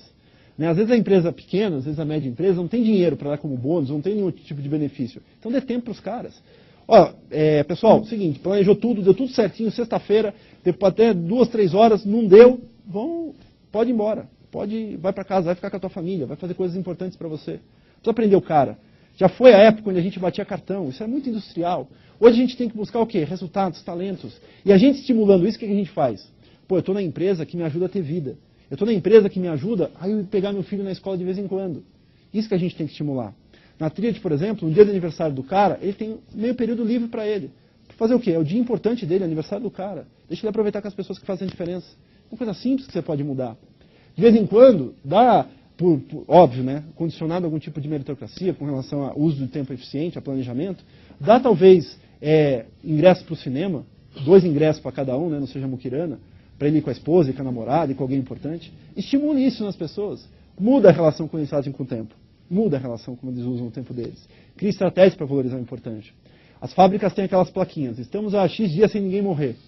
Devia ter na sua empresa. Estamos há X dias sem nenhuma urgência. Porque a urgente não pode ser visto como a regra. Tem que ser visto como uma exceção. E quando tiver, vamos tratar e trabalhar com ele. Outra coisa. Hoje, por que as empresas e equipes são improdutivas? Porque quando você pega e delega uma tarefa para alguém dentro do seu time, aquela tarefa não está exposta para todos. Está entre você e a pessoa que você delegou. E aí o que acaba acontecendo? Se você esquecer, ele esquece também, só vai lembrar quando virou urgente. Então, quando você expõe as tarefas para o time, já vou mostrar como, você consegue melhorar a produtividade de todos. Porque todo mundo vê, todo mundo se torna, entre aspas, aí, compartilha essa responsabilidade, colaboram a responsabilidade. Qualquer empresa hoje, qualquer negócio precisa ser colaborativo. O negócio individualista não existe mais. As empresas hoje são 100% colaborativas. O seu tempo depende de outros. Há uns 10, 15, 20 anos atrás não era uma realidade para a gestão de tempo. Só que hoje, aquele cara que não te entrega um relatório, é o relatório que você não vai conseguir fazer, que vai atrapalhar o teu tempo, que pode te gerar uma urgência lá na frente. Colaboração entre as pessoas. Esse é um ponto fundamental. Menos reuniões e mais execução. A gente fez uma pesquisa no ano passado com a revista Você S.A., mais 5 mil executivos responderam. O que a gente descobriu? Que apenas 1/3 das reuniões nesse país servem para alguma coisa. Os outros 2/3 são tempo completamente jogado no lixo. Hoje na Tríade, aqui do Brasil, das 1000 maiores empresas, a gente atende mais de 60%. Nos Estados Unidos, das 100 maiores, 18%. Nesse nicho de empresa, a cada 100 funcionários que fazem reuniões constantes, 2, 3 ao longo da semana, não são muitas, 2, 3 ao longo da semana, eles desperdiçam mais ou menos algo em torno de R$500 mil por ano. A cada 100 funcionários, R$500 mil jogado no lixo com reuniões completamente inúteis. Sabe o que é verdade hoje? A verdade é o seguinte, às vezes o cara está lá, a reunião hoje virou um grande... todo mundo quer fazer reunião hoje, essa que é a verdade. O cara está lá trabalhando, está com uma preguiça, caramba do que fazer, meu Deus, será que não tem nenhuma reunião para eu ir? O cara vai se enfiando numa reunião, né?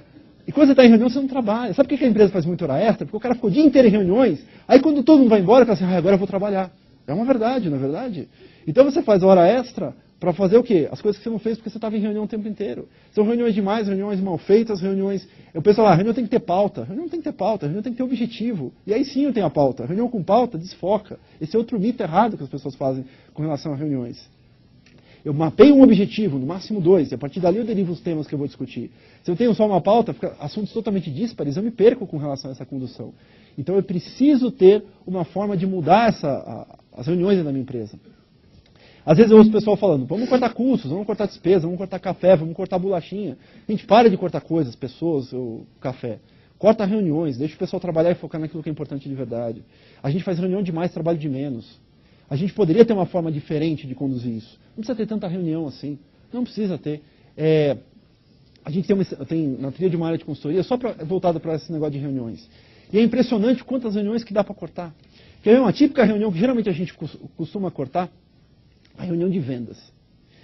Geralmente o pessoal faz o quê? Reunião de vendas, o pessoal chega na segunda-feira, aí eles vão contar 10 vendedores. Eles vão contar para todo mundo o que aconteceu na semana passada. Quem vendeu o quê, quem não vendeu o quê nos seus territórios. 3 horas essa reunião. No último vendedor, ninguém aguenta mais. Você acha que o cara está... O 8º vendedor ouviu todo mundo falando. Você acha que o cara está ali prestando atenção nele? Claro que não. As pessoas se desfocam ao longo do tempo. A sua mente aqui já voou várias vezes. A gente está numa reunião de 1 hora. Quantas vezes você já pensou o que vai comer, o que vai fazer depois daquilo? Várias vezes. Imagina uma reunião chata dessa. Então esse tipo de coisa não precisa ser assim, pode ser diferente. Você pode cobrar isso online, colaborar, fazer uma reunião a cada 15, 20 dias.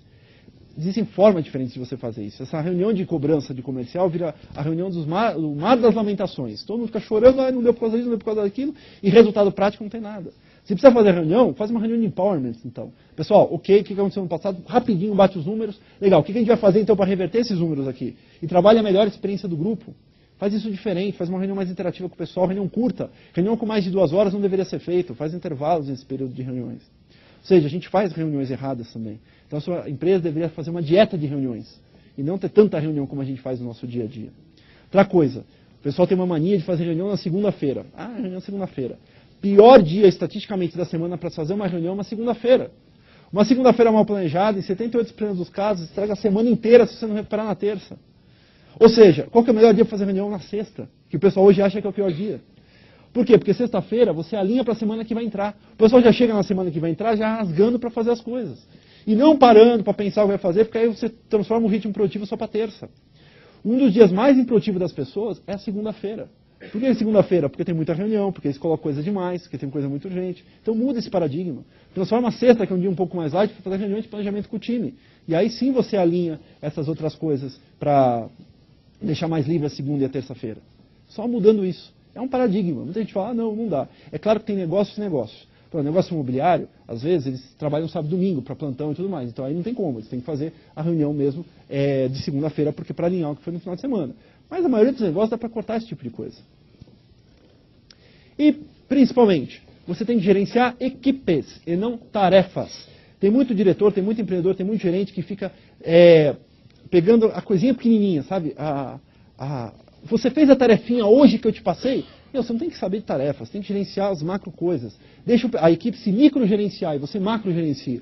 Pessoal, é o seguinte, eu preciso desse relatório entregue na sexta-feira, daqui a 10 dias, tudo bem? O que vocês vão fazer é isso, isso, beleza? Beleza. O que você faz? Tem 10 dias para fazer. No 7º dia, você faz um follow-up. Pessoal, relatório daqui a 3 dias, tudo bem, tudo tranquilo? Você não precisa se preocupar se o cara vai fazer na segunda, na terça, na quarta, na quinta, na sexta. Isso aí as tias faziam na escola. Não faça isso com a sua equipe. Deixa eles se planejar, eles se priorizarem em função do que é importante com relação a eles. Tendo a responsabilidade da entrega no prazo. Cuide das entregas e não das microtarefinhas. Muda a relação também com relação ao tempo em cima disso. E aí eu falei de planejamento. E aí existe uma forma de você planejar com a sua equipe para fazer o quê? Reduzir o volume de urgências e para você alinhar as prioridades do que vai surgir na próxima semana. Essa reunião deveria ser feita toda sexta-feira, por volta das 2, 3 da tarde, com relação a quê? O que vai acontecer para a próxima semana. Essa reunião, eu brinco que é uma reunião nostradâmicas. É aquela reunião que você vai parar para prever o que pode ou o que não pode acontecer de errado, de urgente na semana que vem. E tomar medidas de ação com relação a isso. Essa reunião, ela não pode demorar mais de 20 a 30 minutos para um grupo de até 10 pessoas. Se você demorar mais do que 20 a 30 minutos para essa reunião com um grupo de até 10 pessoas, você está fazendo a reunião errada. Essa é uma reunião de planejamento em equipe. Não é uma reunião de fazerjamento em equipe. Porque o pessoal gosta de fazer já. O cara está lá no meio da reunião, o que ele faz? Aconteceu isso aqui no cliente. Peraí, vamos ver. Começa a fazer. Não, não é isso. Nós estamos planejando e evitando que as urgências aconteçam. Então a gente tem que lidar com isso. E não é simplesmente planejar isso, e não fazer nesse momento. Como fazer essa reunião? Junta a equipe. Você vai pegar 2 pilares.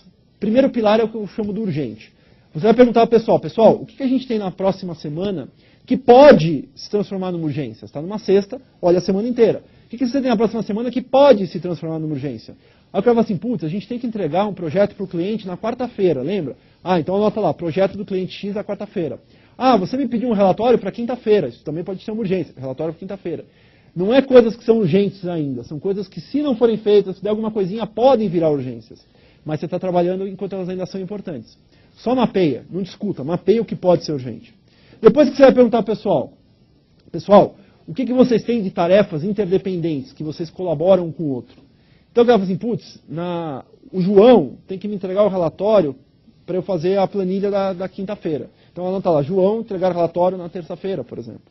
Mapeia o que cada um tem que entregar para cada um, inclusive interdepartamentos, ou entre equipes, ou até de fornecedores. Só mapear. E aí o que você vai fazer? Mapeou as 2 colunas, depois você faz a pergunta do plano de ação. Pessoal, ok, o que a gente vai fazer para tornar isso importante? Aí pega a urgência. Vamos trabalhar isso aqui, urgência 1. Tem que entregar um relatório na quarta. A pergunta é, o que a gente vai fazer para evitar que isso se transforme numa urgência? E aí você gera uma ação. Deixa comigo que eu vou checar tal coisa na segunda-feira para evitar que isso gere problema. Anota a tarefa, quem vai fazer e quando vai fazer. Só mapear isso. O que você está estimulando no time? Mindset o quê? Antecipado. Está focando o senso de importância. Não significa que vai zerar as urgências. É impossível zerar as urgências. As urgências são sempre inerentes ao nosso tempo. Mas o que significa é que você está começando a implementar no grupo planejamento, prevenção, preparação, fazendo eles pensarem de forma antecipada e focadas no importante, porque simplesmente na última hora. Experimenta. E aí entra em tudo isso na questão de colaboração. Se você fizer essa reunião, ou o planejamento, ou delegar as atividades de forma colaborativa, aí sim você começa a ter a empresa na mão. Isso vai mudar o mundo. Esse negócio de colaboração, eu digo o seguinte, isso é essencial para qualquer empresa. Que tenha 2 funcionários, para a empresa que tenha 10 mil funcionários. Se a empresa não tiver uma boa ferramenta, uma boa estratégia de colaboração, a sua empresa vai estar fora do mercado em pouquíssimo tempo. Talvez já esteja fora do mercado. Talvez você esteja gastando tempo demais fazer coisas que seus concorrentes fazem tempo de menos. E aí talvez o seu custo fique mais caro, você fique menos competitiva e por aí vai. Então tem que pensar, colaboração hoje é a palavra essencial.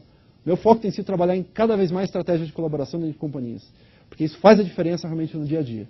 O que eu estou falando com relação à colaboração? Olha só o cenário típico. Você tem 2 carinhas lá na empresa, vamos chamar do carinha A e o carinha B. E aí surge o empreendedor, ou o gerente, ou o diretor da sua caixinha de surpresas e pede umas tarefas para esses carinhas. Aí chega lá o diretor e fala, bem, A, faz para mim o relatório. E aí chega o outro, B, faz para mim a apresentação. É assim que a gente faz. Está passando assim na mesa do cara, faz isso para mim, ou o outro, faz isso para mim, aquilo ali. E aí vai.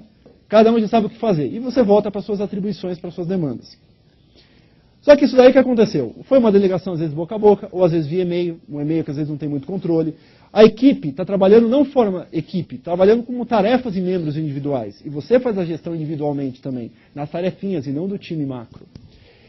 Quando que você vai cobrar esses caras? Quando você lembrar, quando aquela coisa virar urgente. Ou se você for um cara mais organizadinho, quando você planejou, vai botar uma tarefa lá de FUP, follow-up, né, para lembrar fazer aquele negócio. E aí isso não fica nada documentado, fica solto dentro da companhia. Você às vezes não sabe nem o que cada um está fazendo, se está enrolando ou não. Aí o que acontece? Passa alguns dias, você surge naquele dia e lembra, putz, tinha que fazer aquele relatório. Esqueci de cobrar aquele relatório que era para hoje. Meu Deus do céu, virou uma urgência. Aí o que você faz? Joga essa urgência para o carinha lá que você colocou que tinha que fazer o relatório, já era. O cara vai ter que fazer hora extra, já era a família, pagode, seja lá o que for do cara. Virou urgência dentro da empresa. Esse é o padrão. Está errado. Nesse padrão, surgem 2 personagens famosos. Primeiro é o super-homem, o Mr. Urgência. Ai, chefinho lindo! Está lá balançando, né, no negócio do chefinho. Deixa comigo que eu resolvo, chefinho. Eu fico aqui até mais tarde, até as 11 da noite. Eu não tenho família, eu não transo, eu não fumo, eu não bebo, eu só estou aqui para te atender, meu chefe. E o cara para a vida dele de fazer isso. E os outros que têm família, que têm vida, ficam com raiva, né? Porque o cara largou tudo para puxar o saco do chefe. Surge os Mrs. Urgências. Surge também os aiaios, os dodóis. Ai, hoje eu não posso ficar, que eu tenho não sei o quê, que eu tenho que ver meu tio. Ai, me deu uma cãibra, chefe, não dá para digitar, deu ler. Fiquei torto. Enfim, surgem as desculpas, né, com relação a isso. Obviamente, no ambiente de urgência, a gente tem esses personagens. Mas não precisa ser assim. Você deveria estimular o time a usar uma ferramenta de colaboração. A usar uma que vamos chamar de uma caixinha mágica. Porque eu vou falar do conceito. Depois vou dar até 2 ferramentas que vocês podem usar para isso. O que essa caixinha mágica deveria fazer? Primeiro, ter um lugar para organizar as suas tarefas. que é organizar suas tarefas? Umas demandas para o que cada um tem que fazer, quando cada um vai entregar cada coisa. Quando você delegar, você delega pela caixinha mágica essas atividades. Ficam registradas, ficam documentadas, tem o prazo. Se atrasar, todo mundo vai ver. Você compartilha conhecimento também. Às vezes eu estou trabalhando uma tarefa que outro cara lá em outro escritório, em outra unidade, em outro lugar, também vai trabalhar naquilo. Ele vê que eu estou fazendo aquele negócio, às vezes interage, já economiza tempo do outro cara também. Eu tenho um lugar único, centralizado das minhas demandas. Eu quero dizer com isso, é um lugar que eu passo lá o olho, eu vejo o que cada um está fazendo, o que está atrasado, o que não está atrasado, não preciso ficar me preocupando em procurar e-mail, achar coisa, não, está centralizado as minhas demandas todas. Me dá uma área única para o gestor, uma visão única de o que a minha equipe está fazendo, o que está no prazo, o que está atrasado, o que eu preciso me preocupar. E, principalmente, essa caixinha mágica deveria ajudar cada pessoa a se planejar o seu tempo, em função de todas essas demandas de projetos e metas que eles têm. Então, como que seria essa caixinha mágica? Né? Seria esse painel geral de atividades, a troca de ideias, podia ter chat, podia ter micromensagens, ia evitar o uso de e-mail, as pessoas iam comentar mais em cima de atividades e menos por e-mails. E aí, como é que funcionaria, então? O chefe vai lá, passa a tarefa via caixinha mágica para o funcionário B, que já sabe o que fazer, e já tem também os outros que cada um vai fazer a coisa. Aí, sabe o que acontece? O milagre da produtividade. Nessa forma aqui, eu estou expondo as minhas tarefas. Eu, como equipe, todo mundo sabe o que cada um tem para fazer. Ah, o B tem um relatório, o C tem outra coisa, o A tem outra coisa. Aí eu sou o A. Quando eu entro na equipe do A, eu vejo o que o B está fazendo também. Porque ele pode me ajudar, eu posso ajudar ele e tal. Eu colaboro entre as pessoas. Aí o que acontece? Eu sou o C. Eu estou totalmente atrasado. Né? Quando as tarefas não ficam concluídas, fica geralmente vermelho. Aí o C olha e fala, pô, todo mundo está no azul, todo mundo está tranquilo, nada está atrasado, o meu está todo vermelho. O que acontece com o C? Fala, pô, eu não posso ficar assim. Preciso melhorar, o que está errado comigo? Ele começa inconscientemente a fazer o quê? A criar motivos para ele, por si próprio, melhorar a sua produtividade. Você não está exposta. Meu chefe vai ver. E o ser humano é competitivo, não só com os outros, mas com ele próprio. Por que os outros conseguem ou não? E aí a produtividade aumenta de forma colaborativa, sem você meter muito a mão. Porque os caras começam, pô, tal, não sei o quê, inconscientemente isso acontece. Isso é legal. É a colaboração em funcionamento. O que vocês podem usar para fazer isso? Tem duas ferramentas. Eu vou recomendar a nossa, obviamente, e vou recomendar o meu melhor concorrente. Porque seja o meu melhor concorrente, alguma coisa vocês têm que usar. Se não for uma ferramenta, vocês vão perder tempo com isso. Seja o meu, seja o Basecamp, a nossa ferramenta tem lá equipes, ele pode ter várias equipes. Quando você entra, você vai ver o que as equipes têm que fazer. Se está atrasado, se não está, a gente dá dica, tipo assim, não adianta colocar essa tarefa para ele na quarta-feira, que ele não consegue fazer na quarta. O tempo dele está alocado demais. Ou a quarta-feira dele é extremamente improdutiva. Joga para a quinta, que a chance de fazer vai mudar para 90%. Ou seja, analisando as estatísticas, a gente tem um monte de algoritmo para isso, analisando o histórico dele de comportamento, a gente consegue predizer como utilizar melhor o tempo dele. E te dá um monte de relatórios, um monte de funções. Quem quiser usar o nosso, quando fizer o cadastro, digita lá em Endeavor, vocês ganharam 90 dias totalmente gratuitos para você, para a sua equipe, para quem você quiser para experimentar. 90 dias, deu resultado? Continua. Não deu? Experimenta o meu concorrente. Mas experimente uma ferramenta. Se vocês utilizarem uma ferramenta, vocês vão ter uma melhoria da produtividade de vocês. Centralizam, colaborem em função disso. Seja o meu, seja o de outro. Qualquer um deles. Nós, quem quiser, use o cupom Endeavor que vocês vão ganhar nos 90 dias. Se não, canaltriad.com. Se não, os Basecamp, que é o meu melhor concorrente. Adoro que eles são o meu melhor concorrente, porque a gente fica toda hora brigando por clientes. Eles são americanos, a gente está lá também, então a gente briga por clientes lá. Então é bem legal que eles ajudam a gente a melhorar cada dia. Porque o mais importante, na verdade, e resumindo essa palestra toda, na verdade, às vezes não é a empresa, carro, dinheiro, tudo isso. A coisa mais importante é o que você tem lá em casa. Ou a coisa que está do seu lado e que às vezes você não valoriza. Quando a gente fala de tempo, você tem que entender que a coisa mais importante do seu tempo é o seu tempo para os relacionamentos. Que às vezes a gente deixa de lado. Porque a gente está tão na correria, tão na pressa, que a gente esquece de dizer um te amo, um obrigado, um desculpa, um perdão. E se a gente chega em casa, fala para a esposa, para os amigos, para os filhos, beija lá, pô, obrigado, tal, precisa existir, isso é importante para mim, o que acaba acontecendo? As pessoas acham estranho. Nossa, está com mau pressentimento? Está aprontando, seu safado? Porque as pessoas não estão acostumadas com isso. A gente só dá valor quando a gente perde. Essa que é a verdade. Eu digo para vocês, não precisa perder sua vida, sua saúde, sua família para dar valor àquilo que a gente tem. Porque tempo é a única coisa que não vai voltar no seu dia a dia. Dinheiro volta, saúde volta, até sogra volta. Mas tempo nunca mais vai voltar na tua vida. Tem um vídeo fantástico de empreendedores, de uma consultoria americana. Eu achei muito bacana. Vou mostrar para vocês.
Eu acho esse vídeo do caramba.